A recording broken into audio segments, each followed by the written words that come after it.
আজকে শোনাবো আমার নিজের বাস্তব অভিজ্ঞতা থেকে কিছু গল্প। রাগ করেই ঘর থেকে বেরিয়ে পড়েছিলাম, যে বাবার জুতোটা পরে বেরিয়ে এসেছি। বাইক যদি কিনে নাই দিতে পারো তাহলে ছেলেকে ইঞ্জিনিয়ারিং এ ভর্তি করলে কেন? হঠাৎ মনে পড়ে গেল পায়ে খুব লাগছে।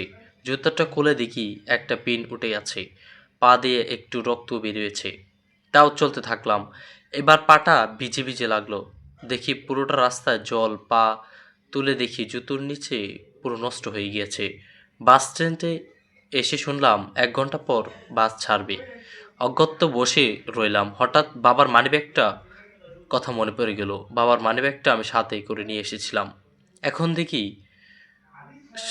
মানিব্যাগটা খুলতেই 3টি কাগজের টুকরো। প্রথমটাতে লেখা ল্যাপটপের জন্য 40,000 লোন।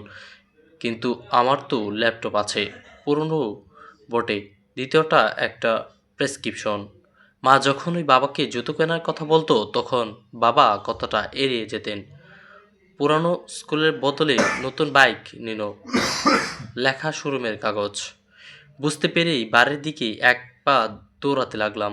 এখন আর জুতোটা পায়ে লাগছে না। বাড়ি গিয়ে দেখলাম বাবা নেই, জানি কোথায় গিয়েছে। এক দৌড়ে সেই শোরুমটাতে গেলাম।